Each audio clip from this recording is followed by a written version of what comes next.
Ya vamos a iniciar esta charla. Muchas gracias por su asistencia.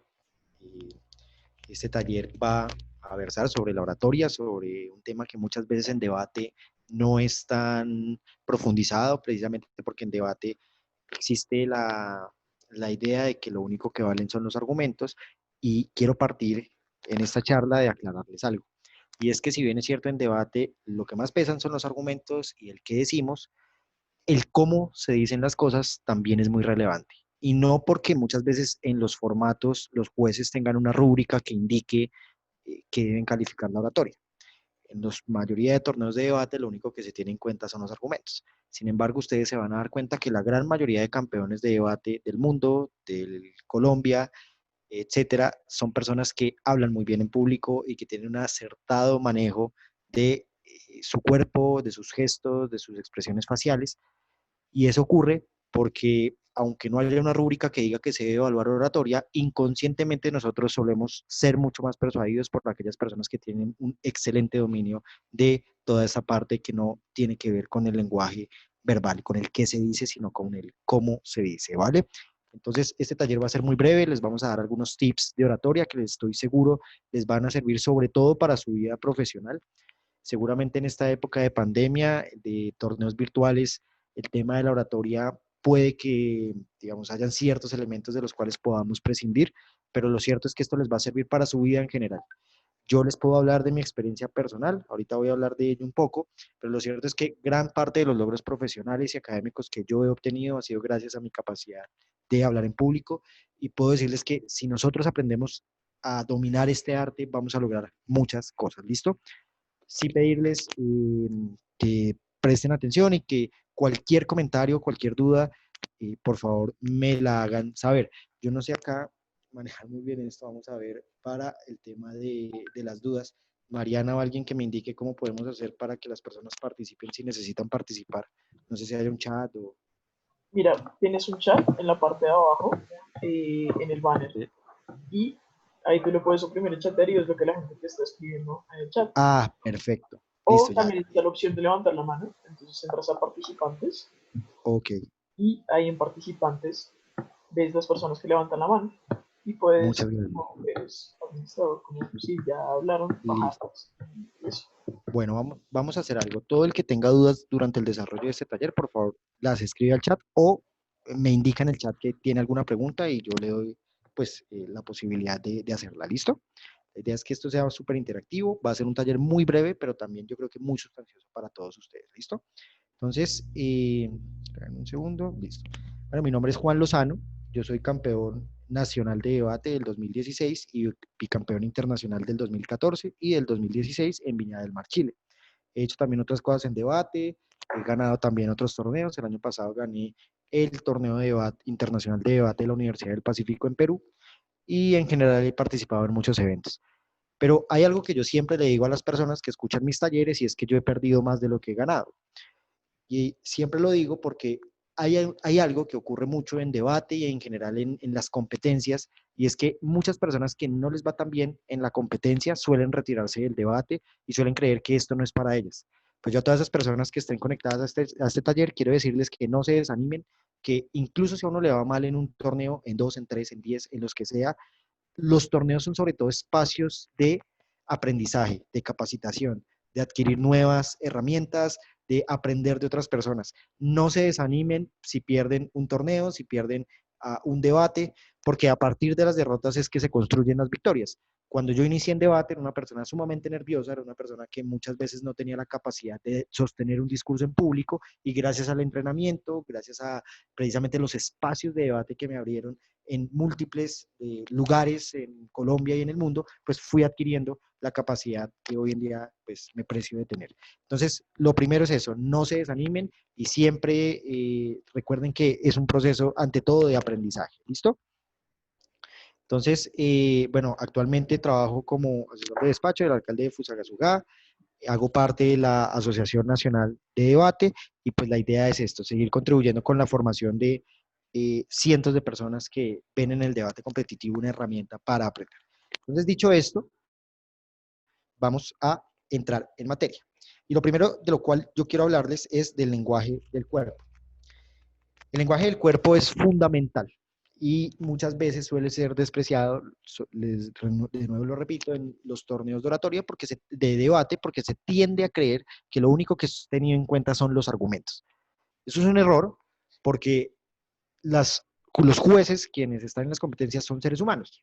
Son personas que tienen emociones, son personas que tienen un lado inconsciente y cuando hablemos del lenguaje corporal, por lo general vamos a hablar de todo aquel espacio en el cual eh, entra en juego el lado inconsciente de las personas. Es decir, no del qué les estamos diciendo, sino del cómo se los estamos diciendo, del cómo transmitimos un mensaje y de qué le hacemos sentir a las personas. El lenguaje del cuerpo es fundamental para persuadir a alguien y para cambiar la decisión de alguien cuando ya ha tomado una determinada decisión.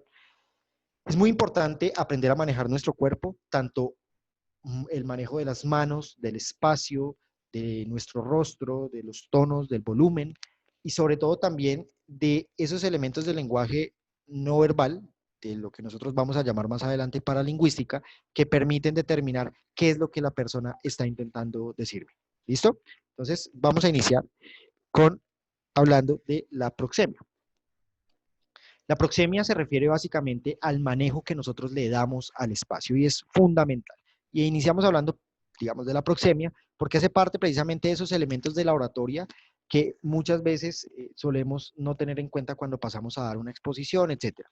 Yo quiero que tengan en cuenta que todo esto que vamos a hablar acá les va a servir para sus exposiciones, les va a servir para presentarse en público, les va a servir para torneos de debate. En general, esta charla es, digamos, multifuncional. No les va a servir únicamente para el torneo que se viene, sino que les va a servir para diversos escenarios. Para el torneo que se viene, este tema de la proxemia, es decir, del manejo del espacio, tal vez no se ha manejado de la manera en cómo se manejaría en entornos presenciales, ¿verdad? Porque estamos en un entorno virtual. Sin embargo, una vez pase esta pandemia, estoy seguro que van a tener que volver al ruedo, van a tener que volver a dar exposiciones, van a tener que volver a presentarse en público y esto les va a servir mucho. Entonces, la proxemia se refiere precisamente a eso, al manejo que damos al espacio cuando estamos dando una charla de oratoria, cuando estamos en un debate, cuando estamos en una discusión. Y la proxemia es fundamental porque, no sé si lo saben, pero en el reino animal, los animales suelen muchas veces interrelacionarse con otros animales a través del manejo que le dan al espacio con esos animales. Por ejemplo, cuando un animal tiene, por sobre todo los mamíferos, tienen, digamos, cierto sentimiento de contacto o proximidad con otros animales y no quieren transmitir agresividad, pues los animales suelen manejar cierta distancia mucho más prudencial que la que manejarían, por ejemplo, en entornos en los cuales se sientan amenazados. Cuando un animal se sienta bajo amenaza, tiende a separarse de otros animales, ¿sí? Tiende a huir. Y eso se refleja mucho en el comportamiento humano.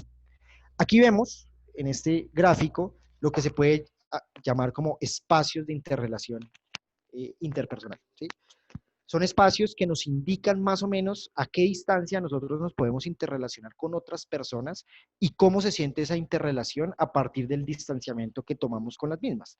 No es lo mismo cuando yo me acerco a un amigo, ¿sí? Frente al que yo tengo total confianza, ¿sí? Con el cual inclusive puedo manejar un espacio entre íntimo y personal, como lo vemos en la gráfica, al que manejaría, por ejemplo, con un grupo de estudiantes en una clase, ¿sí? Los espacios y el manejo que yo le doy al espacio definen totalmente al menos en las relaciones humanas, el tipo de interacción que yo tengo con las personas en esos espacios. ¿Listo? Y el tipo de relacionamiento que yo tengo con esas personas. Aquí vemos en la gráfica que hay 4 tipos de espacios fundamentales. Está el espacio íntimo, que es aquel que hay entre dos personas de 0 a 45 centímetros. Es el espacio que tendríamos con una pareja, que tendríamos con un amigo muy cercano. Está el espacio personal, que es el espacio que por lo general tenemos con un amigo o con una persona que recién estamos conociendo. También se ubica el espacio social de 120 a 364 centímetros, que es un espacio que por lo general utilizamos en contextos de aglomeración, donde hay hartas personas en un determinado espacio, pero frente a las cuales no tengo yo algún nivel de cercanía o empatía que haga que necesariamente me tenga que acercar o interrelacionar con esas personas. Y está el espacio público, que es el que pues habitualmente nosotros transitamos en la calle, en la sociedad, en el cual el espacio entre las personas suele ser mucho más distante y por ser el mismo espacio público, pues no se amerita que las personas estén más unidas unas respecto a las otras porque no existe en la mayoría de casos en el espacio público, situaciones que ameriten que yo me tenga que acercar a otra persona. De estos tres espacios, los espacios más habituales de relacionamiento entre las personas son los tres primeros: el íntimo, el personal y el social. El social es el que vamos a utilizar cuando estamos en una exposición, cuando estamos en una clase, cuando estamos dando una conferencia. Si esta charla no fuera virtual, seguramente yo estaría manejando un espacio social, porque no los conozco a la mayoría de ustedes. Trataría de ser empático, pero de mantener cierta distancia con respecto a ustedes, no porque considere que son malas personas, sino porque es una cuestión de respeto, al menos en nuestra cultura occidental. El espacio personal, como ya lo dije, es el que utilizaríamos con amigos, con personas del trabajo, etcétera, que ya conocemos, y el espacio íntimo, pues ya es un espacio de mucha mayor cercanía.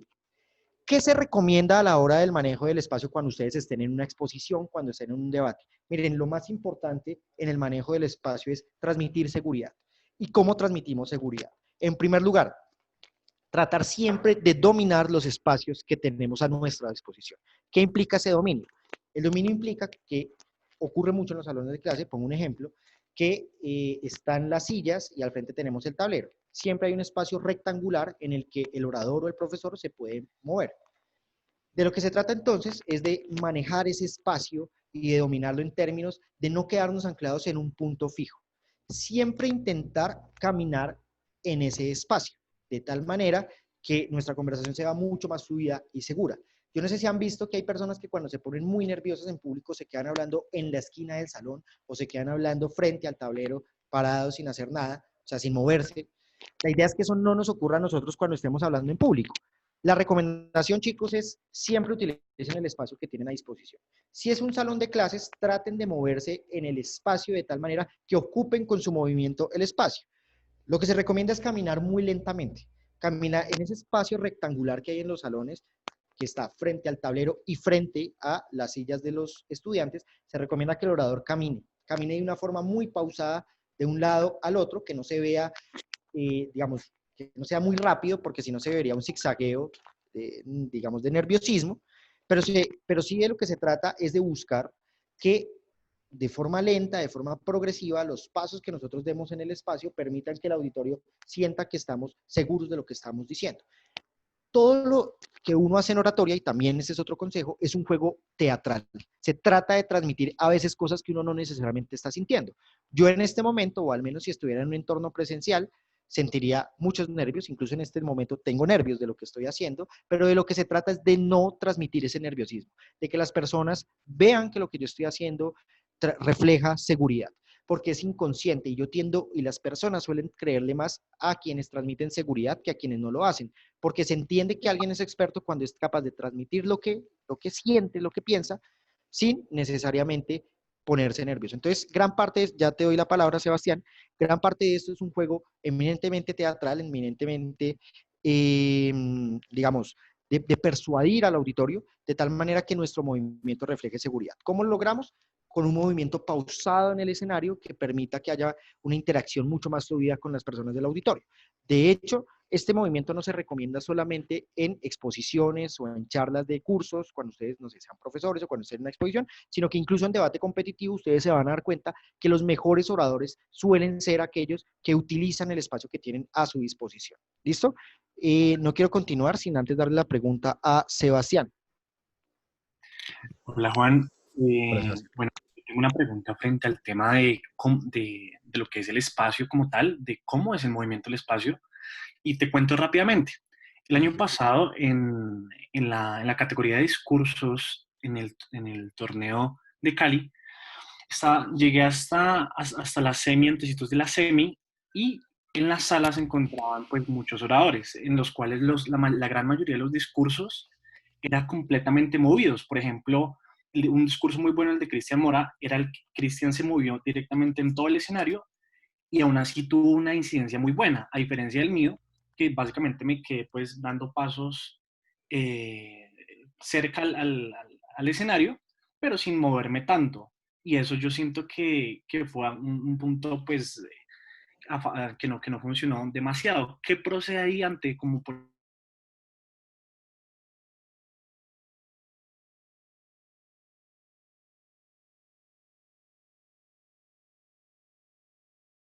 bueno, ante todo decirles, gran parte del trabajo que uno hace en argumentación oratoria es un trabajo estratégico. Es decir, hay situaciones, vean, yo he visto discursos en que las personas se quedan quietas en un determinado punto fijo y dan el discurso ahí y ganan. Pero es cuestión de estrategia. Gran parte de lo que vamos a ver acá y de lo que ya han visto en otros talleres son generalidades que suelen funcionar en la mayoría de casos. Lo que yo les estoy diciendo aquí en moverse en el escenario, en un escenario, funciona en la mayoría de casos. Pero hay momentos y discursos en los cuales puede que no funcione. ¿Listo? Entonces, lo primero a decirles es cuestión de estrategia. No tuve la oportunidad de ver el discurso que me dices, pero yo creo que, bueno, gran parte de muchas veces lo que ocurre en los torneos de oratoria, más que en los de debate, es que la teatralidad juega a favor de las personas que están en un determinado concurso. Esa teatralidad es fundamental en esos concursos porque se trata de transmitir emociones, sentimientos, pensamientos, y yo creo que tal vez eso fue lo que le pudo jugar en favor a Cristian.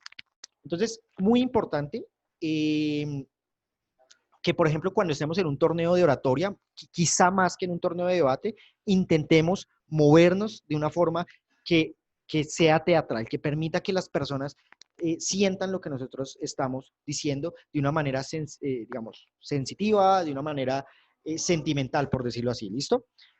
La cuestión es que respecto a debate competitivo, que es por lo general bueno, es para el caso del torneo que nosotros vamos a enfrentar en estas semanas y cuando vuelva a la normalidad, pues ya en espacios físicos, en los torneos de debate en los espacios físicos se recomienda que la teatralidad no, digamos, no consuma los argumentos. ¿Qué quiero decir con esto? Yo he visto personas que son extremadamente teatrales en un debate y eso también les puede jugar en contra porque el juez a veces se fija más en cómo la persona se está moviendo que en el argumento mismo. Entonces la recomendación es que, por ejemplo, en entornos como debate más que en oratoria, privilegiemos sí los argumentos, el qué se dice, y en el cómo se dice, busquemos que nuestros movimientos sean un reflejo de lo que estamos pensando, pero que la teatralidad no termine consumiendo lo que estamos diciendo, ¿sí? Se trata de no exagerar, se trata de encontrar ese punto medio, ¿vale? Voy a leer acá, Kevin nos dice, la acción de caminar, mover las manos y demás cosas que son manías, son cosas que las personas hacen fluir, así es. Exacto. Digamos, las acciones que nosotros hacemos con nuestro cuerpo permite que las personas tengan una determinada concepción o idea de qué es lo que estamos intentando transmitir, ¿vale? Entonces eso es fundamental. Gracias por Kevin y por el aporte. Entonces, pues, Sebastián, de lo que se trata es de eso, digamos, de leer el momento. Yo supongo, y eso pasa mucho en los torneos de oratoria en específico, oratoria como tal, que las personas suelen ser muy histriónicas, muy teatrales y, bueno, en un contexto de esos hay que saber moverse y jugar bajo esos parámetros. Para el caso de los torneos de debate, lo que yo recomiendo es sobriedad en los movimientos, es decir, por ejemplo, un movimiento muy pausado de una esquina a otra del auditorio, ¿sí? Pero puede haber debates que sean muy emocionantes, puede haber debates en los que sí se amerite moverse mucho más rápido o de una forma más contundente. Entonces, la lectura que yo les quiero hacer es que precisamente eso, lean los debates y lean los contextos. ¿Listo? Bueno, entonces voy a continuar. Cualquier duda me la pueden ahí ir escribiendo, ¿vale? Bueno, aquí vemos un espacio físico que se puede presentar en torneos de debate, de oratoria. Este espacio, bueno, ¿cuál creen ustedes que en este espacio es el lugar en donde la persona debería apropiarse mejor de los elementos que dispone? Pues evidentemente es el lugar de al frente, del atril. La persona debería poderse apropiar de ese atril, no quedarse anclada en un único punto fijo al centro de esas cortinas que vemos ahí. Sin embargo, yo he visto oradores que logran muchas veces, por el nivel de confianza que tienen, e incluso superar al mismo atril. Son oradores que por lo general, por ejemplo, pueden salirse del atril y caminar por los bordes exteriores, es decir, al lado de las sillas, de tal manera que de una manera tal vez un poco rápida, etcétera, recorren el auditorio. Bueno, este auditorio está muy grande, pero por lo general, por ejemplo, en auditorios como salones, no sé si se han dado cuenta que hay profesores que no se quedan hablando únicamente en el espacio rectangular que tienen al frente, sino que hacen un recorrido por las hileras del salón. Eso suele también ser muy persuasivo, porque indica que tienen dominio del escenario, ¿listo? Tienen la posibilidad de dominar, de transmitir seguridad, de que el espacio se convierte en un elemento más de lo que están intentando transmitir. Entonces, la conclusión, ¿cuál es, chicos, respecto al espacio? Utilicemos el espacio siempre que podamos utilizarlo. Si, por ejemplo, tenemos un atril, muchas veces el atril es demasiado limitante. Si el contexto se da para que podamos prescindir del atril, bajémonos del atril, dominemos el escenario, ¿sí? Si el contexto se da. Hay contextos de demasiada solemnidad en los que dejar el atril puede verse grosero. Se me ocurre, por ejemplo, ahorita una locución presidencial. El presidente no puede salir caminando de un lado a otro digamos, en los consejos de gobierno que hace, porque se vería tal vez mal. Tal vez el mejor lugar en el que puede estar es en ese punto anclado del atril en el cual está dando el discurso. Pero yo creo que en la mayoría de ocasiones sí se puede aconsejar moverse de un lado a otro, porque eso nos va a permitir transmitir esa dominancia. ¿Listo? Nos dice Julián Torres, ¿cómo podemos transformar o adaptar esa teatralidad en el ámbito online? Bueno, ya vamos a ver esos elementos. Yo creo que sobre todo, y depende mucho de cómo se den los debates, tal vez no vamos a poder tener un espacio físico en el cual podernos transmitir que nos estamos moviendo, etcétera, pero sí vamos a tener algo fundamental, muy importante, y es la posibilidad de manejar el lenguaje, digamos, la paralingüística, es decir, lo que tiene que ver con tonos de la voz, con volumen de la voz, ya vamos a ver eso, chicos, y si las cámaras van a estar prendidas durante los debates, el tema del manejo de las manos y el manejo de los gestos del rostro, ¿listo? Ya vamos a ver cómo vamos a manejar esa teatralidad en el ámbito online. Ese tema de la proxemia, por favor, chicos, no lo echen, digamos, a un lado, simplemente tal vez porque en el entorno online no lo vayamos a utilizar tanto, porque seguramente en la vida van a tener muchas, mire, el COVID va a pasar y la vida va a seguir, y van a tener que utilizar este tipo de herramientas que les van a permitir ser mucho más persuasivos en sus presentaciones, ¿vale? Bueno, entonces, otro elemento fundamental, y yo creo que en el ámbito online también se puede utilizar mucho, y ya vamos a ver cómo. Pero ese elemento es fundamental, la mirada. Cuando estamos en un entorno o en un espacio físico, tratemos de utilizar nuestra mirada en función de lo que estamos diciendo. Y nosotros, cualquiera puede decir, pero la mirada no sirve. ¿Para qué me sirve a mí la mirada? Es que la mirada, ¿qué transmite? La mirada transmite muchísimo. Cuando ustedes están en un auditorio, frente a un grupo de personas, la mirada permite en muchas ocasiones captar la atención del público que está disperso. Yo no sé si se han dado cuenta, pero cuando un profesor pasa al lado de uno, o bueno, está hablando y se queda mirándolo a uno, uno suele ponerle atención. ¿Por qué? Porque inconscientemente las miradas suelen llamarnos la atención porque nos sentimos observados, nos sabemos observados, y en tanto somos observados, somos personas que van a buscar de alguna manera responder a ese estímulo de aquel que está en ese momento ejerciendo la acción de observar. Entonces, muy importante tener en cuenta la mirada. ¿Cómo utilizarla en favor de ser persuasivos? Utilicémosla, por ejemplo, en espacios en los que, bueno, cuando volvamos a la normalidad, ya vamos a ver cómo la utilizamos online, pero cuando volvamos a la normalidad y estemos en un salón de clases haciendo una exposición o un debate, siempre procuremos que nuestra mirada mire directamente a los ojos de todas o al menos la mayoría de personas que están en un determinado auditorio. Por supuesto, eso va a ser imposible si hay miles de personas en un determinado espacio físico, pero por lo general, la mayor parte digamos, de los discursos que uno da en un salón de clases o en un contexto de debate, pues suelen ser discursos en los cuales hay un número reducido de personas. Si hay demasiadas personas, prioricemos a quién, digamos, elevar esa mirada. Y en ese caso, por ejemplo, si estamos hablando de un torneo de debate en el que hay miles, no sé, cientos de personas en un auditorio, prioricemos mirar directamente a los jueces, quienes van a finalmente a terminar diciéndonos quién gana o quién pierde un determinado debate. Entonces, ¿cómo utilizar la mirada en función de lo que estamos haciendo? En primer lugar, tratemos siempre de mirar directamente a los ojos a las personas cuando les estemos hablando. Cuando las miremos directamente, no permitamos que nuestra mirada dure en esas personas más de 5 segundos. ¿Por qué? Porque cuando una mirada dura más de ese tiempo sobre una persona, la persona se puede sentir incómoda, se puede sentir asustada, se puede sentir, digamos, acosada por nuestra mirada. Tratemos de que la mirada dure máximo 5 segundos en cada persona y que se distribuya de manera uniforme en las personas que están en el auditorio, o por lo menos en las personas que más nos importa persuadir en el auditorio. Es fundamental hacerlo. Muchas veces, miren, yo he estado aquí en consejos de gobierno, yo trabajo acá en la alcaldía de Fusagasugá, he estado en consejos de gobierno y me he dado cuenta que muchas personas cuando exponen solamente miran al alcalde.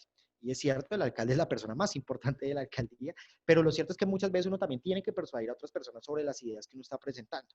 La recomendación es, si están en un consejo de gobierno, interésense también no solamente por el alcalde o por el actor de decisión. En la vida van a tener muchas veces un actor de decisión frente al que tienen que persuadir, o sea, digamos, tienen que ser muy persuasivos.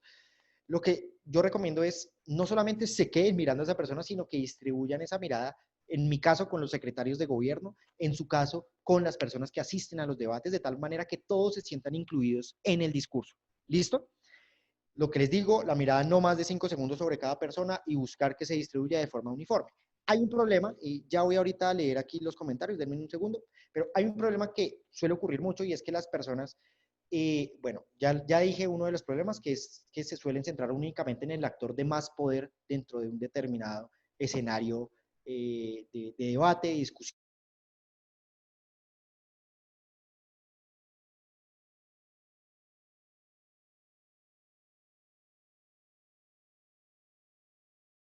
persona a los ojos directamente porque sentimos un gran nerviosismo. Yo lo que les recomiendo es, y es un tip que les va a funcionar muchísimo, miren a las personas entre ceja y ceja. Cuando ustedes miran a las personas entre ceja y ceja, las personas van a sentir que ustedes las están mirando directamente a los ojos, aunque no lo estén haciendo. Y de esa manera ustedes se van a evitar ese nerviosismo que uno siente por lo general cuando mira a alguien directamente a los ojos, pero además, bueno, ustedes van a dejar de sentir ese nerviosismo y la persona se va a sentir observada a los ojos. Obviamente, entre más hagan esto, más le van a ir perdiendo los nervios y poco a poco se van a dar cuenta que pueden mirar a alguien directamente a los ojos sin sentir nervios. Pero todo es práctica. Y si inicialmente tienen, digamos, que los nervios de ver a alguien directamente a los ojos, busquen mirarlo en esa parte intermedia entre ceja y ceja y se van a dar cuenta que les va a funcionar muchísimo.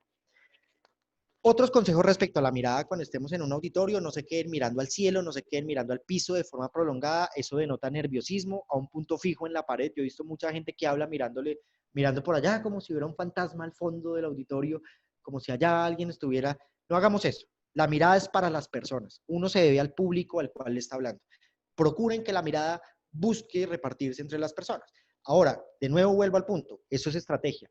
Puede que haya ocasiones en las que convenga quedarse mirando en un punto fijo al cielo, tal vez porque quiero evocar un sentimiento de reflexión, tal vez porque quiero hablar de una persona que falleció, entonces yo miro hacia el cielo, pero en la mayoría de ocasiones tal vez esto no nos funcione. Entonces es cuestión de estrategia. En la mayoría de ocasiones lo que más funciona es mirar directamente a las personas a los ojos, pero recuerden que hay momentos en los cuales la estrategia se puede modificar en función de los intereses de lo que nosotros deseemos transmitir.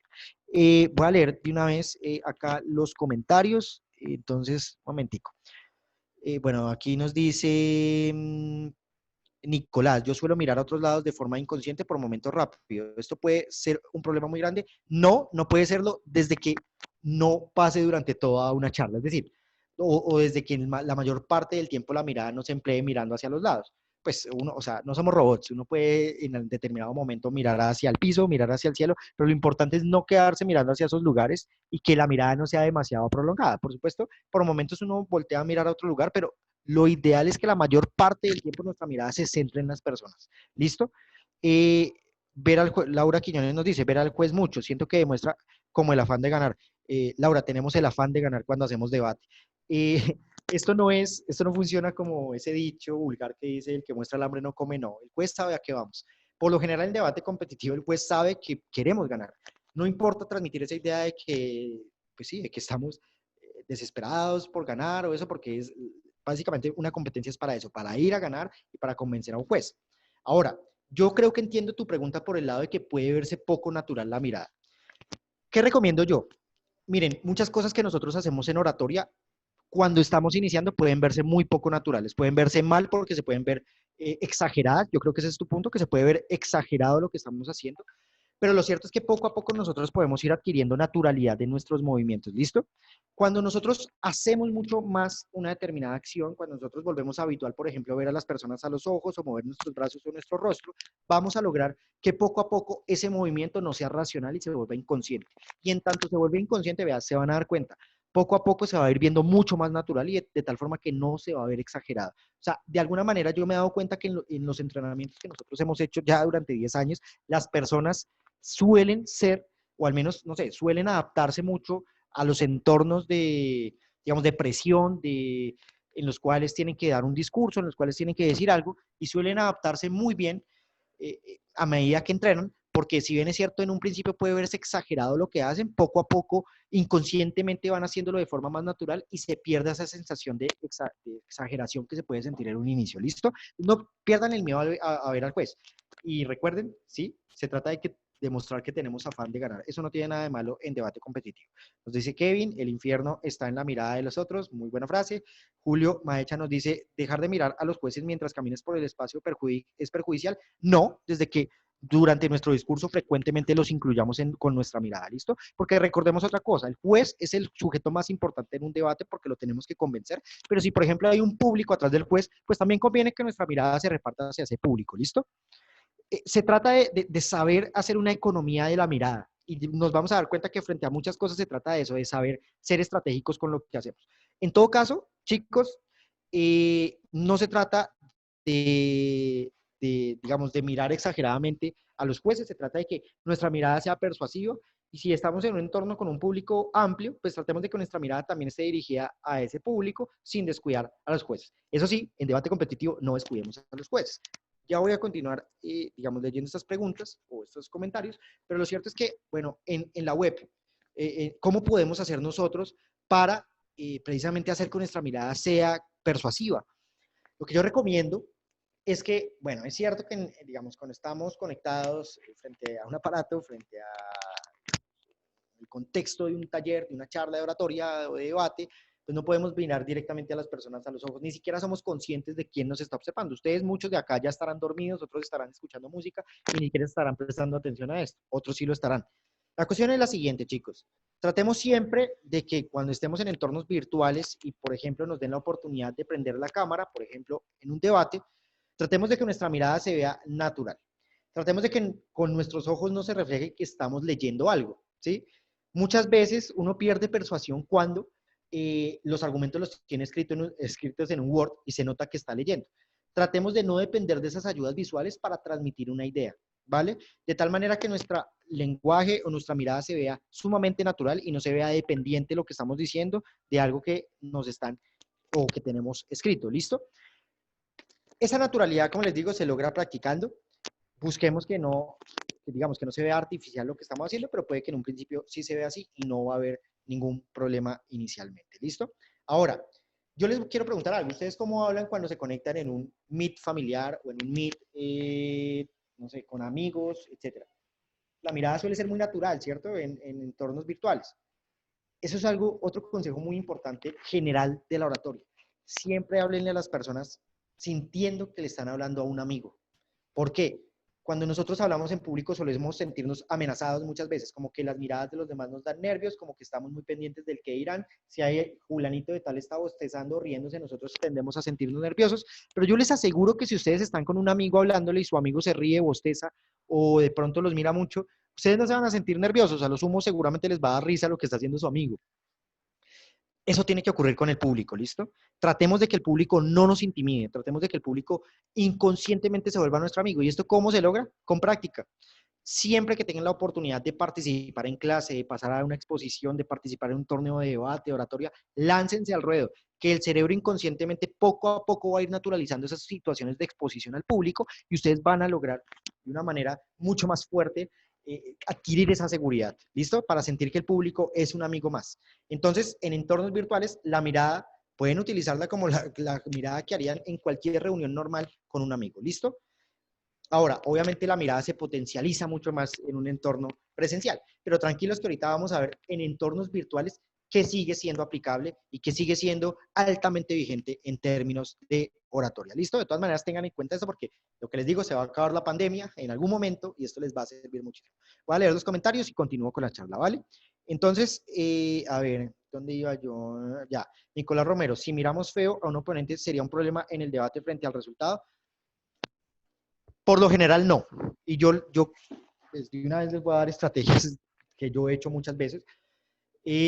A veces, por ejemplo, yo miro de forma irónica a mis oponentes. Muchas veces miro con desdén a quien se ha opuesto a algo que yo he dicho cuando lo estoy refutando. Y eso no, por lo general, un buen juez no lo califica como algo negativo. Una mirada no ofende, una mirada no mata a nadie. De lo que se trata es de que nuestra mirada sea funcional a nuestros intereses.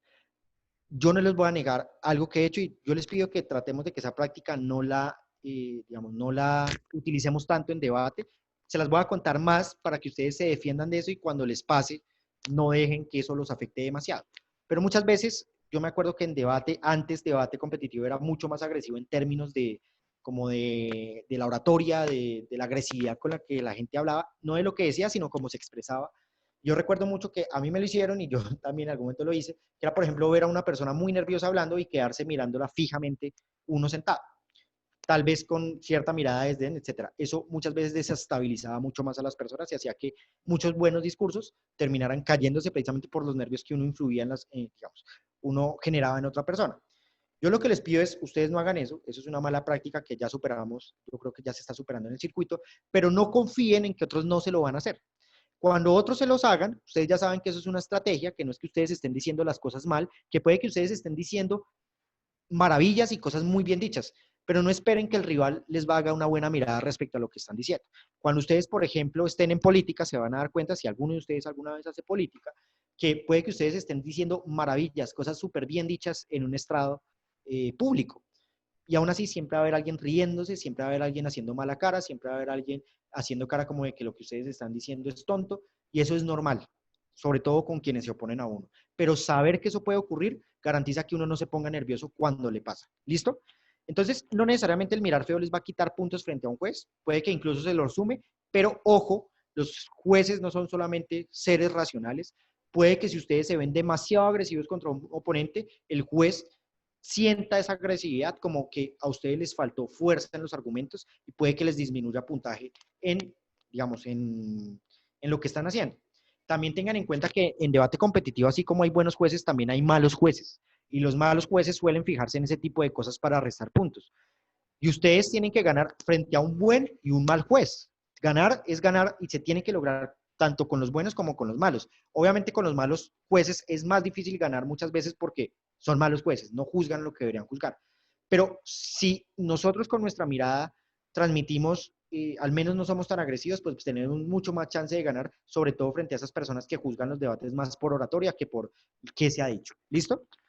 Bueno, Franco nos dice, nos habla de la confianza. Nicolás Romero nos dice, ¿qué pasa si tenemos un exceso de confianza? En debate suele ser bueno. Transmitir confianza en debate suele ser bueno, excepto si ese exceso de confianza es frente, o sea, si es frente a cosas que uno no conoce. Es decir, cuando están en un debate en el que se están inventando datos o están diciendo mentiras, ese exceso de confianza puede jugarles muy en contra. Nunca, o sea, nunca mientan en un debate, nunca traten de dárselas como de que, o sea, como que saben o dominan mucho un tema cuando en realidad no lo hacen. Es decir, en debate competitivo se puede hacer, ¿sí? Se puede, por ejemplo, cañar haciendo como que uno sí sabe, ¿sí? Pero en la vida real no lo hagan. Si en la vida real uno no sabe algo, pues uno lo admite, a no ser que sea estratégicamente poco provechoso hacerlo. Pero ese exceso de confianza, miren, siendo sinceros, sí suele ser bueno, suele ser persuasivo, pero tengan cuidado porque a veces puede jugar en contra y sobre todo saben cómo juega en contra cuando, digamos, se convierte en una cortina que no le permite a uno ver los defectos que uno tiene. El exceso de confianza le puede a uno jugar en contra cuando uno cree que ganaba un debate y en realidad todos pensaban que uno lo perdía. Eso pasa mucho en debate, van a haber personas que salen de los debates diciendo, ay, yo merecía ganar ese debate. Y en realidad no. ¿Por qué? Porque son personas con un exceso de confianza que no les permite ver los errores que tienen. ¿Listo? Bueno, nos dice Diego Quintero, ¿qué tan bueno es mirar directamente a la cámara? Puede ser bueno desde que haya parpadeo, desde que se vea natural. De hecho, yo lo recomiendo. En política muchas veces lo que se le dice a los políticos es háblenle a la cámara. Hablar de la cámara, mire, si le van a hablar, yo sí, lo que recomiendo es háblenle a la cámara, pero háblenle como si le estuvieran hablando a un amigo. ¿Listo? Que no se vea como que todo el tiempo se quedaron mirando a la cámara sin parpadear, sino como si estuvieran hablando con un amigo. Súper recomendable, sobre todo porque la mirada no se va a perder en el piso o en el techo, sino que el que esté viendo el video va a sentir que su mirada de una forma inconsciente está dirigiéndose a él. ¿Listo? Entonces, sí tratemos de mirar directamente a la cámara, pero que se vea, o sea, parpadeemos, que se vea natural, ¿listo? Y tratar de no estar mirando al techo o al piso. Juanes, sí. A nosotros nos mencionaron, si no estoy mal, la posibilidad de tener nuestros apuntes. Es preferible no tener notas para no demostrar tal vez lo poco preparado con esto que mencionas de la mirada. A ver, si por la ausencia de notas vas a perder el debate o no tienes los argumentos para desarrollar el debate, mejor ten las notas. ¿Listo? Porque en debate se gana sobre todo con el que se dice. Sin embargo, si tienes la posibilidad de prescindir de las notas, prescinde de ellas, porque te vas a ver mucho más empapado del tema, te vas a ver mucho más confiado. Pero ojo chicos con esto, yo lo que les recomiendo es, si de verdad necesitan las notas, utilícenlas. En debate competitivo yo también muchas veces pasaba con notas al frente. Lo que pasa es que yo no me ponía a leer las notas, todas las notas. Lo que yo hacía era, y eso es algo que yo les recomiendo mucho a ustedes cuando tengan apuntes, anoten ideas principales, ideas clave, y a partir de esas ideas principales o ideas clave, argumenten. A partir de esas ideas principales o ideas clave, desarrollen un argumento. No anoten todo el argumento, sino simplemente una idea, cosa que con una mirada rápida, leen rápidamente una frase y ya se acuerdan de todo lo que tienen que decir. ¿Listo? Para que la mirada no se desperdicie únicamente hablando, leyendo, porque eso también muchas veces denota que la persona no tiene dominio del tema. Sin embargo, si por no leer no van a decir lo que tienen que decir, preferiblemente lean. ¿Listo? Esto es más que todo sobre si tienen la capacidad de desarrollar el debate sin leer. ¿Listo? Nos dicen acá, la oratoria se relaciona con las habilidades blandas dentro de la evaluación. Y mira, yo te voy a ser sincero, no sé si en el formato que a ustedes les entregaron, y esas dudas sí le pediría de pronto a Angie, que tiene más conocimiento acerca del formato de evaluación. No sé si se refiere a eso. Realmente no te puedo responder esa pregunta en este momento porque no, digamos, no tengo muy claro cuáles van a ser las rúbricas. Para la próxima semana voy a ser juez, pero pues esta semana ya espero actualizarme leyendo el reglamento como tal. ¿Listo? ¿Cómo son los malos jueces? Como ya les indiqué, los malos jueces suelen ser personas que muchas veces leen los debates más por cómo se dijo que desde el qué se dijo. Son personas que se fijan muchas veces mucho más en la oratoria sin fijarse sin escuchar realmente a las personas. Y yo creo que un buen juez es alguien integral que mira en su conjunto todo lo que se ha hecho en el debate. Y en debate competitivo, sobre todo, se trata de que el juez mire qué se ha dicho, que evalúe los argumentos. ¿Listo? Lo que estamos viendo de oratoria es sobre todo para apelar a esa parte inconsciente. O sea, lo que yo les digo, yo no he visto muchas veces ganar a un mal orador un torneo de debate. No lo he visto. O sea, o es muy raro. Un buen juez se va a centrar sobre todo en los argumentos. ¿Listo? Pero entonces muchas veces pasa con eso, pasa con jueces que, por ejemplo, llegan al torneo, el día del torneo del debate y no se han leído el reglamento, no saben qué es lo que tienen que evaluar. Por ejemplo, si hoy fuera el torneo de debate y yo llegara sin haberme leído el reglamento, sería muy mal juez. De lo que se trata es que los jueces para cada torneo de debate vayan preparados, ¿listo? Ustedes creo que van a tener la posibilidad de calificar a sus jueces. Si tienen un juez que consideran que fue arbitrario o malo en su adjudicación, califíquenlo mal porque de esa manera le van a permitir al equipo de adjudicación quitar a ese juez. Nos dice Laura Quiñones, jueces con poca experiencia puede ser. Sí, también muchas veces los jueces con poca experiencia son los malos jueces, aunque a veces hay muy buenos jueces que no han tenido que pues, estar en muchos torneos de debate para adelantar su labor. Les voy a pedir un momento, ya continuamos. Un momento, por favor, no se desconecten. Un momento, voy a hacer una cosa, un minuto.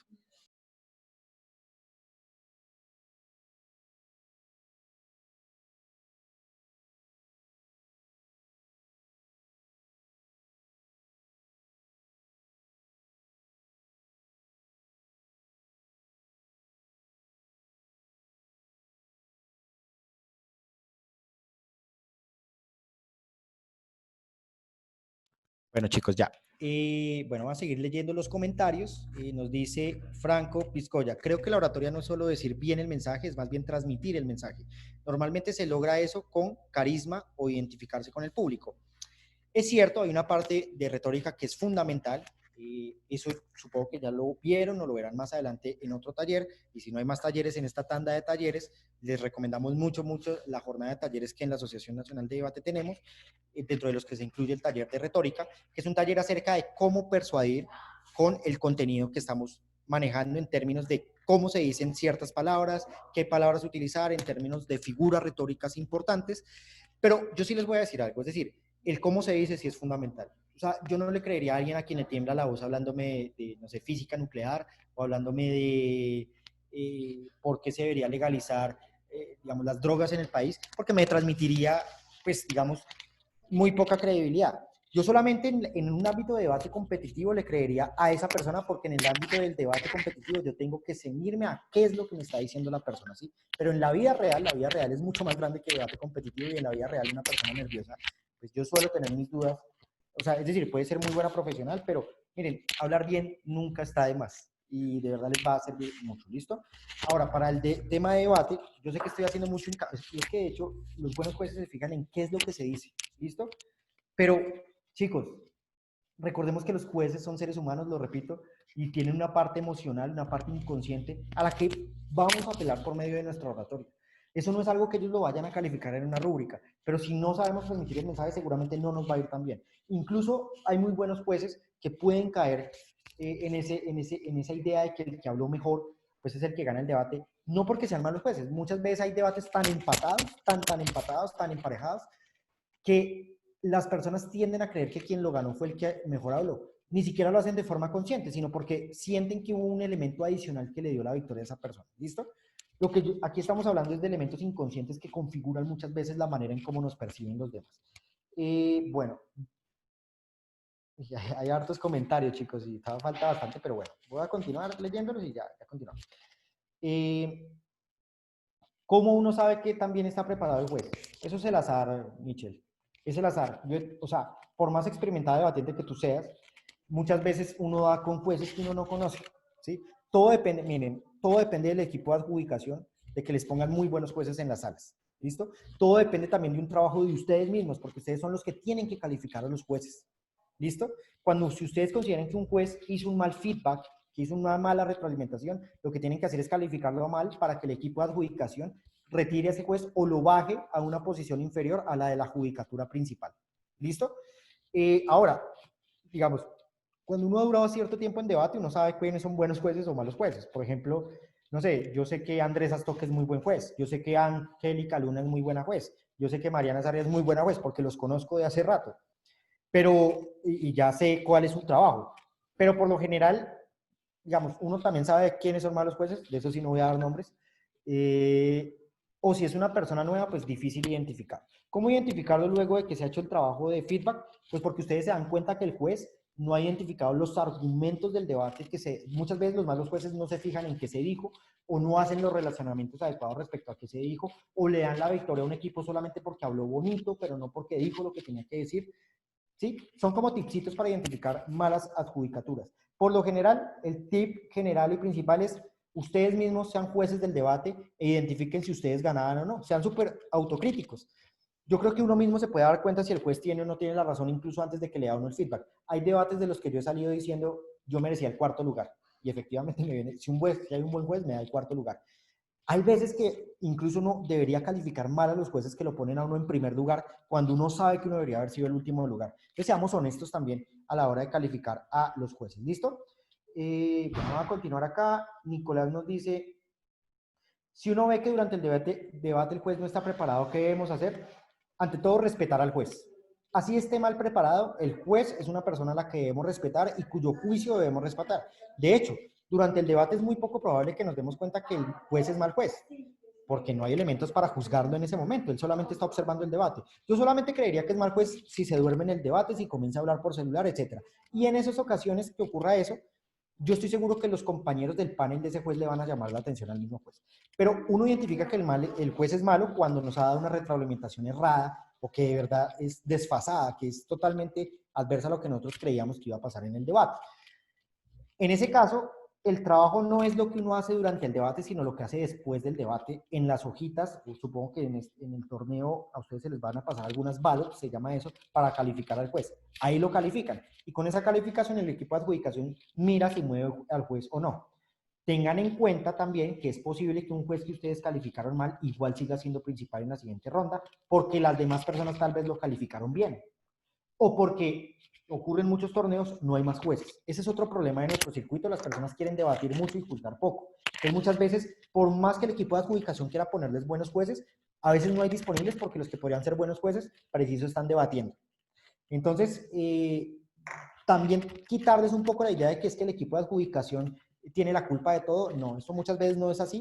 Muchas veces es la culpa de los equipos que no mandan buenos jueces. Creo que, bueno chicos, recordemos que esta charla es de oratoria, más que de adjudicación. De todas maneras, igual, yo estoy súper abierto aquí a seguirle respondiendo las dudas, ¿listo? Y ya se fue el alcalde, entonces tenemos bastante tiempo aquí para trabajar en este taller. A ver si no ven que durante el debate, ya. Sharik nos dice, Sharik Mosquera, en ocasiones cuando me siento muy nerviosa, ¿puedo jugar con la mirada sin mirar directamente a una persona? Yo lo que te recomiendo es que utilices el tip que te di de mirar entre ceja y ceja a las personas, ¿listo? Ya si te da demasiados nervios, Pues mira, es cuestión de irse acostumbrando. Puede que al principio, ok, que la mirada se pierda un poquito en el cielo, en la pared, etcétera, mientras te vas acostumbrando, pero la idea es que busques poco a poco ir haciendo que tus presentaciones sean mejores, ¿no? Entonces, puede que en ocasiones, y al principio, cuando estés muy nerviosas, juegues un poco con la mirada, sin mirar directamente a las personas, pero poco a poco hay que ir corrigiendo eso, ¿listo? Nicolás nos dice, si uno tiene que prender la cámara, la apariencia física puede afectar totalmente. Si ustedes prenden la cámara y se ven, no sé, recién levantados, sin bañarse, etcétera, pues a ver, eso no es algo que les vayan a calificar en la rúbrica de calificación. Pero recuerden, uno siempre está expuesto a que haya un mal juez y ese mal juez lo puede uno terminar calificando así. Y se trata de acumular puntos en todas las rondas.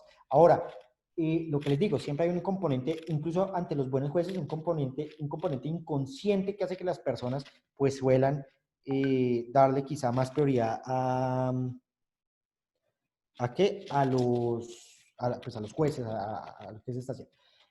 Un momento, por favor. Les pido un segundo, por favor, que pasa una cosa aquí en la alcaldía, ya no me demoro. Un momento. Por favor, no se desconecten.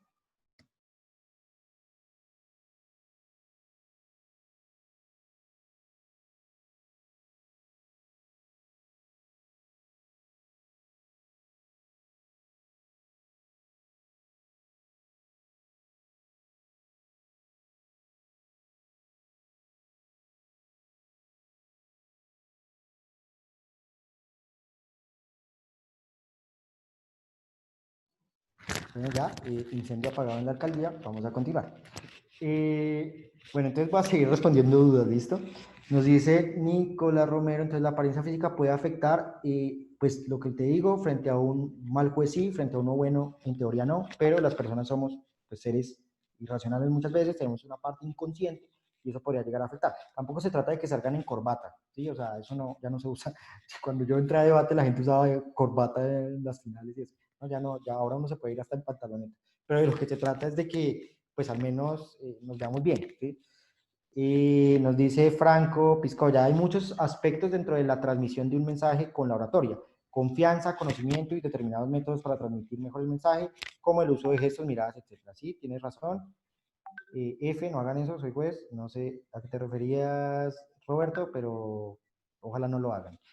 Franco Piscoya nos dice, los nervios son en sí buenos o malos. Lo digo porque una vez leí que la presencia de este en una muestra de nuestra, es una muestra de nuestra responsabilidad y compromiso con hacer bien el discurso. No, es decir, yo sugiero que en tanto puedan evitar mostrar nervios, lo hagan. Ahora, es cuestión de estrategia, como les decía. Miren, muchas veces yo conozco a algunos políticos acá en la región que, no sé, para dárselas de humildes, porque no son humildes, pero para dárselas de humildes muestran nerviosismo. Y estratégicamente se muestran nerviosos para que la gente diga, ay, pobrecito el concejal, yo no sé. Pero eso es la excepción. Por lo general, mostrar nervios pues no se ve tan bien. Yo creo que el respeto hacia el público se muestra más en la calidad de lo que estamos diciendo, ¿sí? Y en hacer que las personas se sientan incluidas en nuestro discurso, como lo veníamos diciendo con la mirada. Nicolás Romero nos dice, es bueno tenerlo en la mente, pero lo mejor es no demostrarlo. Bueno, muy buena respuesta y ya te la habían respondido. Alex Durango nos dice, ¿cómo podríamos tener una buena distribución del tiempo en el momento de argumentar y no terminar dando ideas a la ligera? Todo yo creo que parte del tiempo de preparación. En el tiempo de preparación dictaminen cuánto tiempo le van a dedicar a cada argumento y yo lo que sugiero es que a los argumentos más fuertes les dediquen más tiempo. Como viene pues, un torneo, un momento por favor.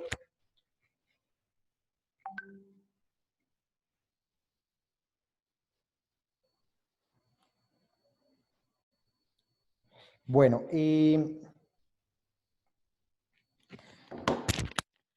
entonces chicos, entonces yo creo que va mucho en el trabajo que se hace a nivel de preparación. Yo recomiendo que ahonden mucho más en el argumento que consideren más fuerte y para distribuir bien el tiempo, pues depende del rol que estén ejerciendo. Por ejemplo, si están en un rol que implique un trabajo argumentativo fuerte, pues la mayor parte del tiempo dedíquense a argumentar más que a refutar. Si tienen, por ejemplo, un papel de látigo o de quien finaliza el debate, pues traten de que en ese papel tal vez las refutaciones sean un poco más extendidas, ¿sí? Esto yo creo que depende de la estrategia y del rol que tenga cada uno en el debate. Laura Quiñones nos dice, al principio es normal estar un poco nervioso, pero si uno está concentrado va desapareciendo un poco. Al principio es normal que esté un poco nervioso, pero si uno está concentrado va desapareciendo un poco. Sí, sí, puede pasar. De todas maneras, chicos, esto es costumbre. Entre más lo hagan, pues menos nerviosos se van a sentir. ¿Listo? Nos dicen, las muletillas pueden bajar puntos en caso de que sean nerviosos y no por falta de preparación. No, no baja, a un buen juez no le van a bajar puntos desde que se entienda la idea, pero de nuevo se trata de intentar que lo que hacemos sea impecable y ya, listo. Entonces, un buen juez no va a bajar puntos por eso. O sea, despreocúpate, Nicole, tranquilo. Franco Piscoya nos dice, eso se basa en el ensayo, conocimiento y capacidad de estructurar un discurso a última hora con los conocimientos adquiridos. Eso es en sí la oratoria. Sí, sin embargo, a veces en oratoria se privilegia mucho haber preparado los discursos antes. Por ejemplo, en el discurso político, ustedes se van a dar cuenta, no sé, si alguno aquí alguna vez se dedica a hacerle discursos a alguien o, no sé, a un presidente, pues se privilegia mucho tener un muy buen discurso preparado y eso contribuye a que la persona haga una buena presentación en términos de oratoria. Y ya, pero entonces también hay discursos que son altamente improvisados y es necesario, pues, un momento, por favor. ¿Ahí me escuchan todos bien? Qué pena. ¿Aló? Sí, señor. Perfecto, listo. Entonces se trata de que, bueno, cuando hacemos discurso improvisado, también ahí se ve la calidad del orador. Hay tips para hacer discursos improvisados. Eso, hay todo un taller de improvisación. Si quieren, después paramos y damos un taller de improvisación. Aquí tenemos también unas presentaciones y pues damos ese taller. ¿Listo? Bueno, entonces, a ver qué más hay acá y continúo. Entonces, las muletillas, se basan en el ensayo, hacer a la última hora con adquiridos. ¿Cómo puedo hacer una buena oratoria como látigo? Yo creo que oratoria como tal, hay principios generales que se aplican a todos los roles, pero como látigo, yo sugeriría, hay muchas, es que todo depende del estilo. Yo he conocido estilos agresivos en los que las personas suelen ser muy ácidas en los comentarios que hacen como látigos, como que suelen ser bastante irónicas respecto a lo que se ha dicho por parte del contrario, pero también, no sé, he visto discursos sumamente pasivos en los que se utiliza un tono bajo de la voz, que también suelen ser persuasivos. En general, yo creo que como látigo hay que priorizar, sobre todo, refutar lo que no se ha refutado en el debate y terminar de demostrar por qué nuestro equipo ganó. ¿Sí? Que eso más que trabajo de oratoria es trabajo de argumentación en cierta parte, que es decir, por qué nuestro equipo merece llevarse la victoria. Recuerden que ese es el trabajo de un látigo, ¿no? Demostrar por qué todo lo que dijo nuestro equipo es superior a lo que dijeron los demás equipos. Entonces yo creo que centrarse mucho en eso, a veces las personas se quedan refutando y no recuerdan por qué su equipo debería ganar el debate. Es tener muy en cuenta eso, ¿listo? Bueno, sería Nicolás. Nicolás nos dice, recuerden que sin importar qué tan preparados estén, el oponente siempre puede salir con un argumento inesperado. Totalmente de acuerdo, pero ya creo que ustedes vieron módulos de argumentación, etcétera, entonces, y si no los han visto, tranquilos, más adelante podemos ver algunos. Y pues ahí también pues, se abordará qué se puede hacer con esos argumentos inesperados. Mayra me dice, ¿te ha pasado que no estés preparado para refutar un argumento inesperado? ¿Qué puedes hacer en ese caso? Recomendación. Bueno, varias cosas. Uno puede decir, bueno, más adelante refutar ese punto y efectivamente refutarlo más adelante, dándole tiempo al cerebro de pensar. Hay una que yo no recomiendo, que utilizan mucho los políticos, que es decir que lo van a responder y no responderlo o responderlo con otra cosa. Pero en debate eso no funciona tanto porque, pues, debate no es la vida real. Y en debate, pues, sí los jueces se van a fijar en eso. Entonces, si no están preparados para responder un argumento inesperado, vayan respondiendo otra cosa mientras le dan tiempo a su, digamos, a su cerebro para pensar una respuesta. ¿Listo? Bueno, ya creo que ya están todos. Bueno, voy a continuar con la presentación y ya, si hay más dudas, pues seguimos. ¿Listo? Bueno, entonces siempre tener en cuenta, por ejemplo, los gestos faciales. Las personas no suelen tener en cuenta muchas veces lo que están transmitiendo con su rostro. Recordemos que gran parte del juego que uno hace es un trabajo teatral, es un trabajo escénico. Si estamos hablando de algo triste o de algo feliz, tratemos de que nuestro rostro refleje esas emociones. Hay personas que son sumamente parcas, que digamos el rostro no les refleja tanto lo que están tratando de decir, pero tratemos de, digamos, si somos alguna de esas personas parcas, pues tratemos de que nuestro rostro adquiera mayor expresividad y que sea acorde a lo que se está diciendo. Por ejemplo, si estamos hablando de, no sé, la tragedia del COVID, pues evitemos reírnos, ¿no? Porque estamos hablando de muertos, estamos hablando de gente sufriendo, pero si estamos en un debate sobre Blancanieves y los 7 enanitos, han habido debate sobre eso, yo creo que cabe mucho más el tema de emocionarnos y de mostrar alegría, etcétera, ¿listo? A nivel general, digamos, por fuera de debate, lo que yo les recomiendo es traten siempre de utilizar sus gestos faciales para transmitir sentimientos.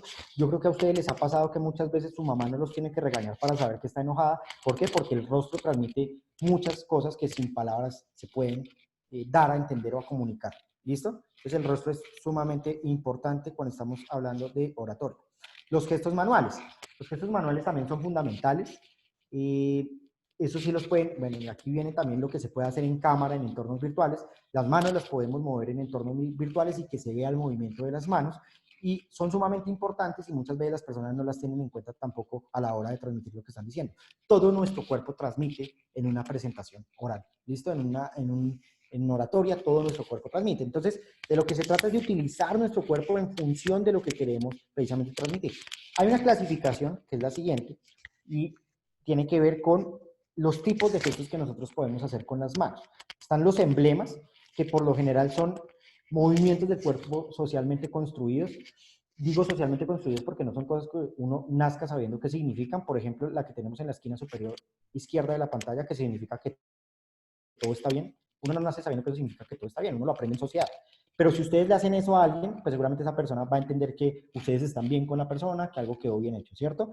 Tenemos, por ejemplo, el que está en la parte intermedia abajo de la palabra emblemas, que es cruzar los dedos, que suele significar suerte, ¿sí? Ay, espero que me vaya bien, y uno cruza los dedos, eso es socialmente construido. Pero fíjense cómo, si ustedes no hablan y simplemente hacen esos gestos, las personas van a entender.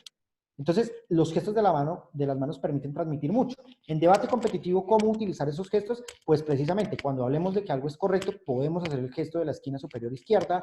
Cuando hablemos, por ejemplo, de que algo depende de la suerte o queramos de pronto, no sé, transmitir algo relacionado con la palabra suerte o fortuna, pues podemos hacer el emblema que está en la parte central de la diapositiva, pero siempre tratemos de que nuestras manos acompañen lo que estamos diciendo de tal forma que no solamente nos veamos más seguros, sino que todo nuestro cuerpo se convierta en un aparato de expresión. ¿Listo?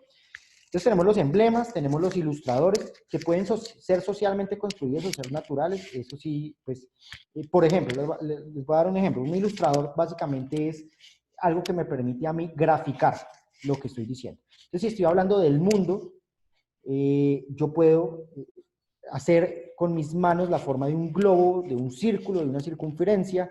Si, por ejemplo, estoy hablando de que algo es muy alto, elevo la mano para indicar que algo es alto, o si es bajo, la bajo para indicar que algo es bajo. Los ilustradores permiten precisamente que las manos grafiquen lo que yo estoy diciendo. Súper aconsejable hacerlo en debate, en oratoria, de tal manera que nuestro cuerpo pues, pueda comunicarse también.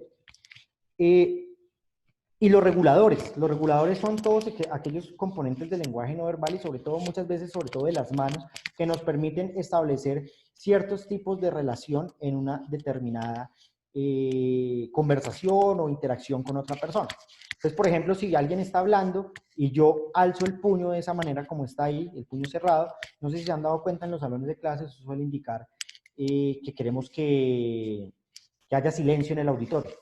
¿Sí? Que queremos que de pronto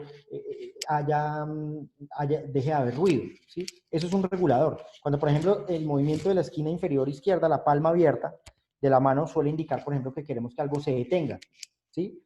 Entonces, una conversación. Entonces, los reguladores nos permiten precisamente eso, regular las interacciones que tenemos con otras personas.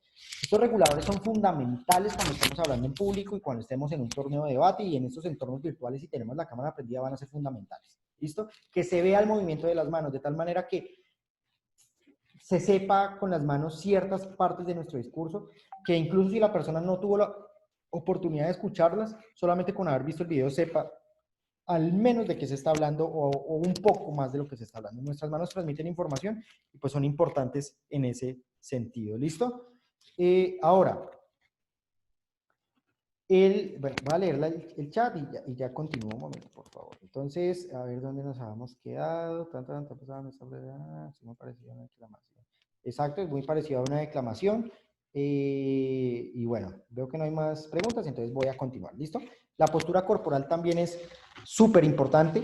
La postura corporal nos permite también indicar el grado de, digamos, el ánimo con el cual nos estamos dirigiendo a un público. Yo no sé si han visto personas que entran encorvadas muchas veces a dar una presentación, personas que entran, digamos, no entran con la mejor actitud, entran encorvadas, entran gibosas, entran tal vez viéndose un poco débiles precisamente por esa postura corporal. Lo que se recomienda es que la postura siempre esté erguida, de tal manera que ustedes se vean seguros respecto a lo que están diciendo. ¿Listo?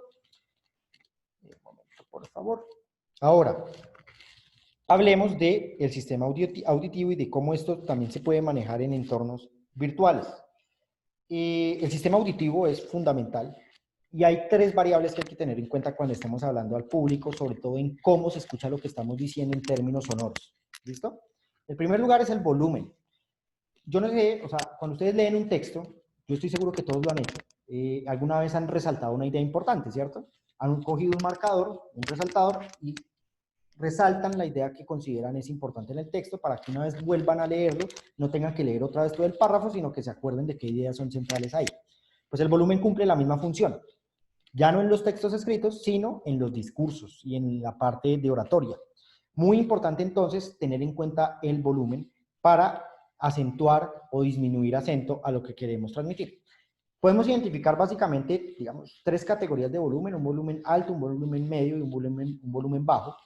El volumen alto lo vamos a utilizar para resaltar aquellas ideas que creamos que deben tener fuerza. Ustedes se van a dar cuenta que las personas suelen elevar la voz cuando quieren ser escuchadas por otras personas.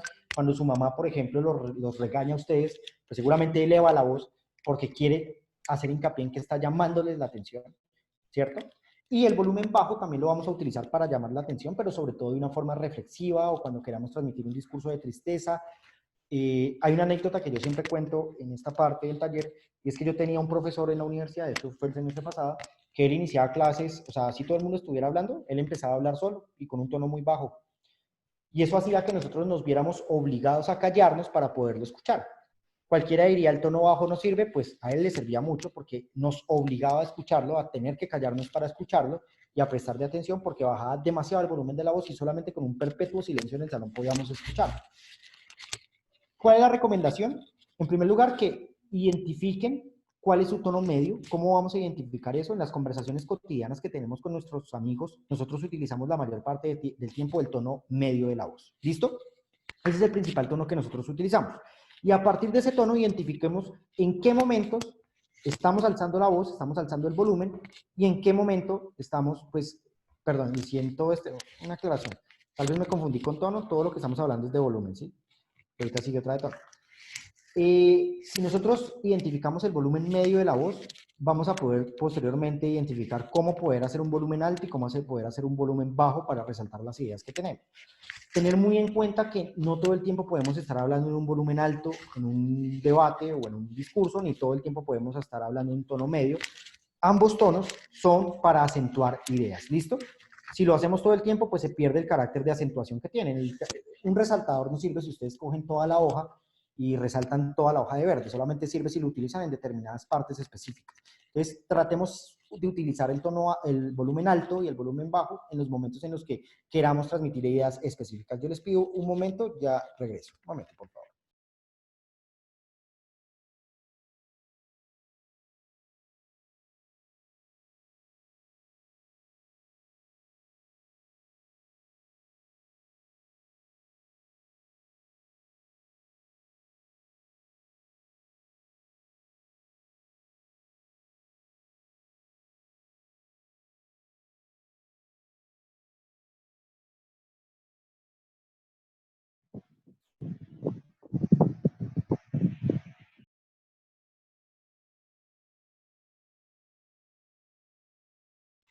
Bueno, listo. Entonces, eso en cuanto al volumen. Franco nos dice, dentro de un discurso de índole académica, ¿es posible añadir elementos retóricos como citas de autoridad para llamar la atención? Sí, sí se puede hacer.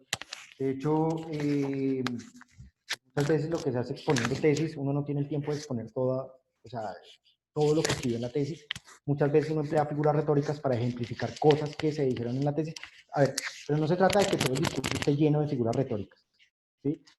Se trata de que lo que digamos sea muy bien argumentado, pero en ciertos momentos del discurso puede llegar a funcionar. ¿Listo?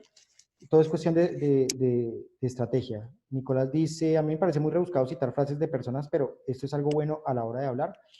Es estrategia, y yo por lo general no lo hago, pero puede haber ocasiones en las que sí sirva. Puede ser en un exordio es la parte introductoria de un discurso, y puede utilizarse. Sobre todo saben cuándo funciona. Yo siento que el debate competitivo eso no le quita ni le pone tanto a los discursos. Eso sirve sobre todo en temas políticos, cuando uno está asesorando en temas de discurso a algún político o algo, los políticos suelen recurrir mucho a ejemplos del pasado, de otras, digamos, de otras personalidades para transmitir las ideas que quieren transmitir. Entonces, pues yo creo que depende del contexto. El debate competitivo, pues hombre, no le va a quitar, pero tampoco es que le vaya a poner mucho, ¿listo? Puede haber alguna ocasión que sí lo haga, pero la mayoría no, ¿listo? Bueno, a continuar. El tono de la voz puede ser un tono delgado o un tono grueso. Eso sobre todo se utiliza en la parte teatral, cuando, por ejemplo, hay un personaje que es malvado o hay un personaje que es, digamos, un personaje icónico frente al cual se quiera demostrar fuerza. Pues yo no sé si se han dado cuenta que a esos clases de personajes que pretenden demostrar fuerza o maldad se les adjudica un tono grueso de la voz. O sea, suelen hablar así y no sé. Mientras que a los personajes más inocentes se les duele dar, por ejemplo, un tono de la voz mucho más delgado, ¿sí? Mucho más chillón. En debate y en oratoria, pues, bueno, por lo general yo lo que les recomiendo es conserven su propio tono de la voz. O sea, que tengan una voz más chillona o una voz más gruesa no les va a hacer ganar o perder un debate, no es que sea malo. Muy malo, por cierto. Pero en la parte teatral bueno, o en la parte política puede que sí les sirva. Todo depende de una cuestión de estrategia. Por lo general, quédense con esto, el tono grueso de la voz suele utilizarse para transmitir fuerza. ¿Listo? Y también por lo general un tono más delgado, más, digamos, entre comillas, chillón, suele transmitir inocencia, suele transmitir, pues, digamos, sentimientos más, sí, más inocentes, más como digamos, de infancia, ¿sí? Todo depende de lo que quieran hacer. Nos dice Franco, claro que sí, creo que sí sirve para iniciar discursos y llamar la atención. Lo usé muchas veces en Moon y me funcionó. Bueno, cada cual habla a partir de su experiencia.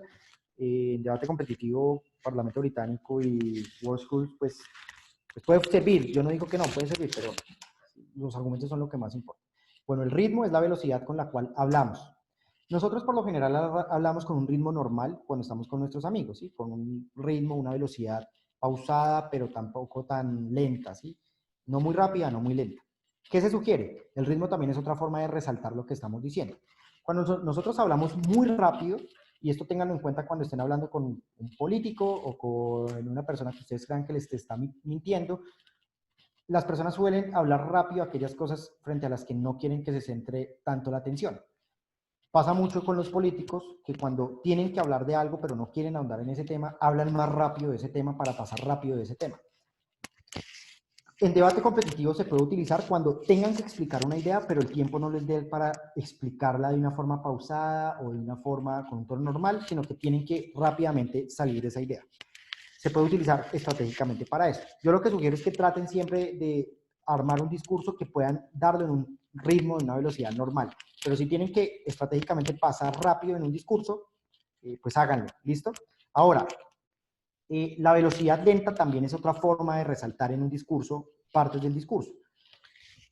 ¿Por qué? Porque nos permite precisamente acentuar una palabra o algo frente a lo que queremos que los demás nos presten más atención. Entonces, cuando hablamos rápido, queremos muchas veces que las personas no presten tanta atención a lo que estamos diciendo, mientras que cuando hablamos lento, estamos por lo general transmitiendo la idea de que queremos que esa idea sea una idea de especial atención por parte de quienes nos están escuchando. Entonces, ¿qué se recomienda? De nuevo, si uno va a resaltar es eso, no es coger y hablar rápido en todo el discurso, o coger y hablar muy lento en todo el discurso, sino en la mayor parte mantener una velocidad intermedia y jugar con una velocidad rápida y con una velocidad, digamos, inferior, de tal manera, más lenta, de tal manera que se marque el ritmo de lo que estamos diciendo. ¿Listo? Bueno, voy a leer acá antes de pasar a la diapositiva. Entonces, una voz dulce ayudaría a ver inocente, sea bueno o malo. Depende del contexto, en política suele ser así. Sin embargo, pues yo no sé, ustedes no sé si han escuchado, por ejemplo, Claudia López es bastante fuerte cuando habla. También puede ocurrir con otros políticos que tal vez por demostrar más inocencia suelen tener una voz más dulce. Yo creo que depende, todo es cuestión de estrategia, ¿vale? Pero sí influye en muchas ocasiones el cambio de la voz. Sí, sí, en muchas ocasiones, sobre todo en política, no en debate competitivo, porque debate competitivo se trata de evaluar argumentos, pero si hay un mal juez podría llegar a influir, pero el caso del tono de la voz pues no suele ser tan influyente. ¿Cómo evitas que tu voz se corte al hablar prolongadamente? Tomen mucha agua. Yo de hecho aquí tengo, si les pudiera mostrar, quitar esta presentación y mostrar, no sé manejar muy bien Zoom, pero tengo aquí mi botilito de agua. Tomen mucha agua mientras estén hablando. Y ya, yo creo que eso ayuda a que no se corte la voz, ¿listo? ¿Cómo se puede mejorar la vocalización en el momento de hablar rápidamente? Yo creo que haciendo ejercicios. Haciendo ejercicios, pues, de hecho, yo creo que puede haber una parte práctica de este taller más adelante. Hay bastantes ejercicios para ese tema de la vocalización. Sobre todo lo que se recomienda es tomen textos y léanlos en voz alta de tal manera que cada una de las sílabas que compone una palabra dentro de un párrafo sean leídas a cabalidad.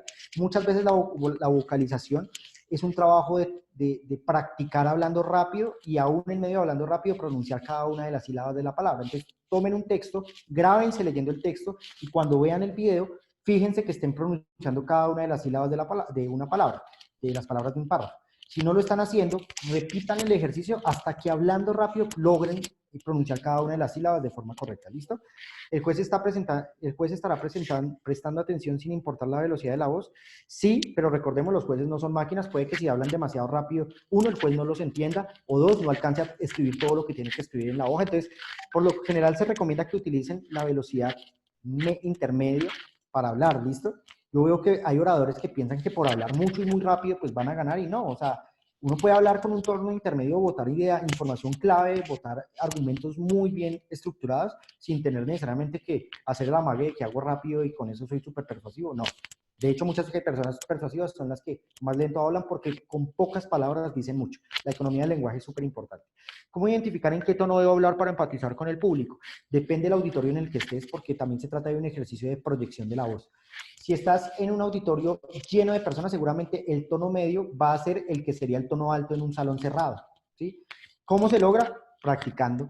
Practicando te vas a dar cuenta a qué nivel, a qué volumen debes llevar tu voz en cada uno de los escenarios a los que te vayas enfrentando en un determinado espacio. Yo lo que les recomiendo es que en sus respectivas sociedades de debate, y si no las tienen, fúndenlas, y les vamos a ayudar en eso si lo necesitan, traten de crear espacios para practicar proyección de la voz, para practicar tonos medios, ¿listo?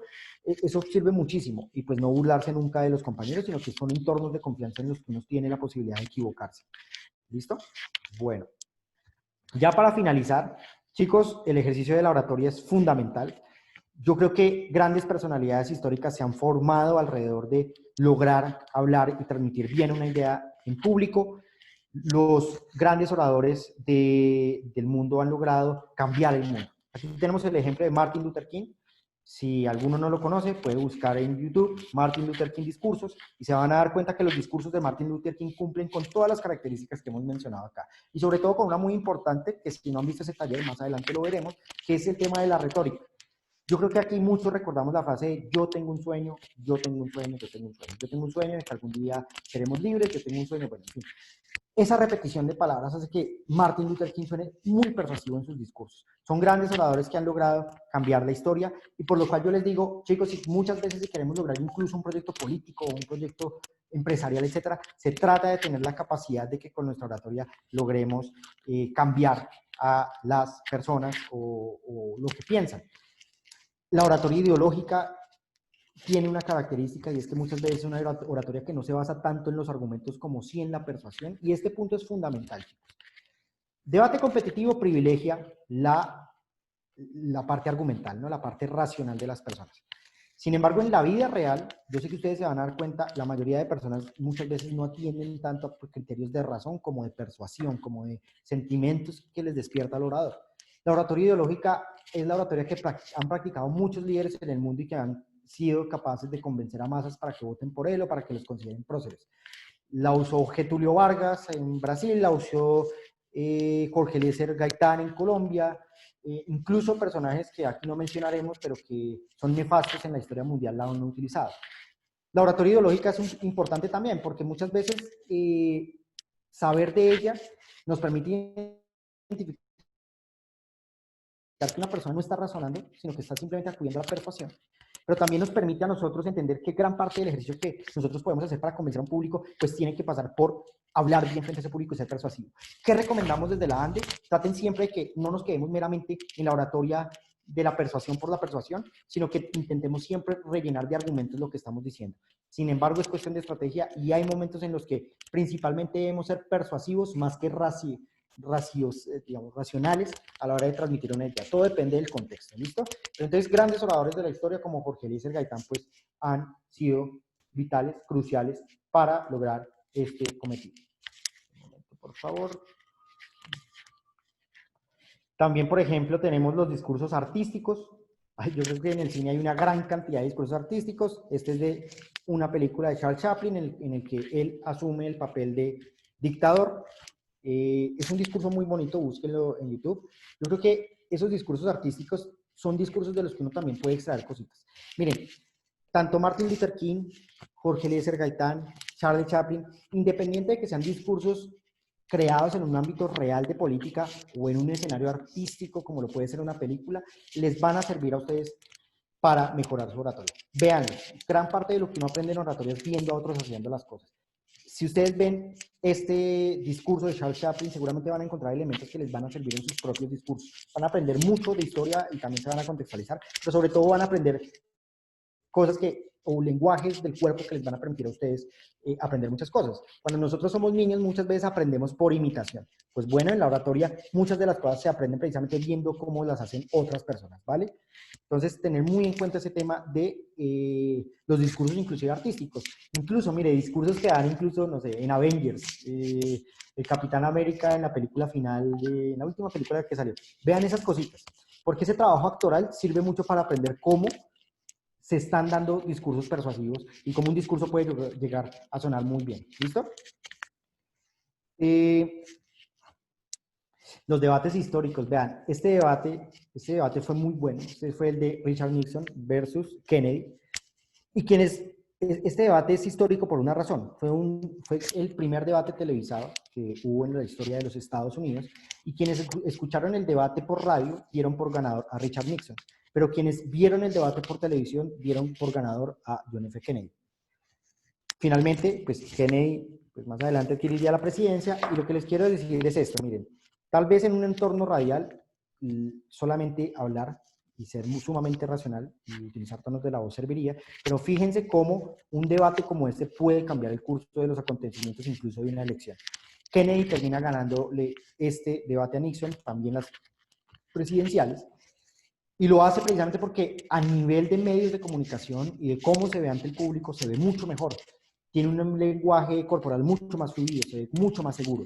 Entonces, fíjense cómo ciertos debates muchas veces, al menos por fuera del ámbito del debate competitivo, se terminan ganando no tanto por qué es lo que nos dicen, sino por cómo es que es dicho. Y este es el ejemplo de Kennedy. Y oradores contemporáneos también, miren, yo les recomiendo mucho ver discursos de Obama, ver discursos, por ejemplo, de Steve Jobs, ver discursos, inclusive los TED Talk de este señor Bill Gates. Son discursos que les van a servir mucho a ustedes para identificar cómo ellos utilizan ciertos elementos del lenguaje no verbal para persuadir. Por supuesto, son discursos muchas veces cargados de argumentos, también de retórica, pero Obama yo creo que es uno de los grandes oradores contemporáneos de la historia. Y miren este discurso que fue dado hace poco en el marco de un funeral al que asistió Barack Obama. Cuando vean esta clase de discurso, fíjense en la oratoria. Tal vez no se fijen en discursos como los de Trump, que son muy malos en términos de oratoria, el tipo siempre repite las mismas palabras, pero grandes oradores contemporáneos sí son personas dignas de imitar, como lo son Barack Obama, como lo son Steve Jobs, como lo son Bill Gates. Entonces, siempre fijarse como en esos grandes oradores contemporáneos. Yo creo que en Colombia, a nivel contemporáneo, en este momento también hay muy buenos oradores, pero para evitar de pronto resquemores políticos, voy a abstenerme de mencionar. Y ya. Muchas gracias por habernos dado la oportunidad de darles este taller. Espero que sea de suma, digamos, les sirva mucho a todos, tanto en su vida personal, académica, profesional, como en el torneo. Y pues bueno, en la ANDE estamos súper dispuestos siempre a ayudarlos en lo que necesiten, ¿vale? No sé si hay alguna otra pregunta, voy a leer el chat. Entonces nos dice, ¿es bueno practicar trabalenguas? Claro que sí. Franco nos dice, las palabras también son importantes de acuerdo a quién va dirigido. Cada uno pone un estilo diferente de oratoria, palabras muy convincentes, gran carga emocional. Sí, totalmente de acuerdo. Mayra me pregunta o nos pregunta, disculpa, es que antier nos dijeron que nos iban a resolver una duda que tenemos sobre la grabación de los talleres. Bueno, frente a esa parte, sí le pediría de pronto a Andrés Astoque o a Mariana Sarria que nos resuelvan esa duda. ¿Listo? Franco nos dice, ¿no cree que es mejor encontrar un estilo propio de oratoria? Por supuesto. Yo creo que todos le podemos imprimir un toque personal a lo que hacemos. Lo que vimos en este taller son herramientas muy generales, pero cada cual se trata de que cada cual desarrolle su propio estilo, ¿no? Es decir, tomen estos elementos como unas reglas de partida, unas reglas básicas, pero creen su propio personaje, creen su propia forma de expresar las cosas, ¿listo? A unos les funciona más una cosa que otra, todo depende de lo que ustedes vayan viendo en su ejercicio personal y diario, les funciona más, ¿listo? Bueno, ¿alguna otra duda? O damos cierre a este taller. Respecto al tema del libro que nos pregunta Mayra, creo. Ah, no, perdón. No, Mayra, no, espere, disculpa, perdón, es que son dos preguntas diferentes. Mayra nos dice, disculpas, que antier nos dijeron que nos iban a resolver una duda que tenemos sobre la grabación de los talleres. No sé si nos puedes escribir la duda por acá. En todo caso, pues el equipo de trabajo, pues supongo que en cualquier momento les va a resolver la duda. Si hay un chat interno, pues por ahí se las pueden resolver. Y sobre el libro, la verdad, pues no sé que se haya hablado. Entonces, sí pedirle de pronto a quienes estén ahí que por favor pues nos resuelvan estas dudas y que si no, pues luego miramos, ¿vale? Pues veo que de pronto no están conectados acá, entonces más adelante supongo que por el chat que se cree o si ya está creado se irán resolviendo esas dudas. Bueno, muchas gracias a todos, yo ya me retiro, que tengan feliz fin de semana, estudien mucho, prepárense mucho y pues practiquen, siempre cuenten con nosotros. Muchas gracias a ti. Hasta luego. Gracias, hasta luego. Muchas gracias, que estés bien. Bueno. Muchas gracias, hasta luego.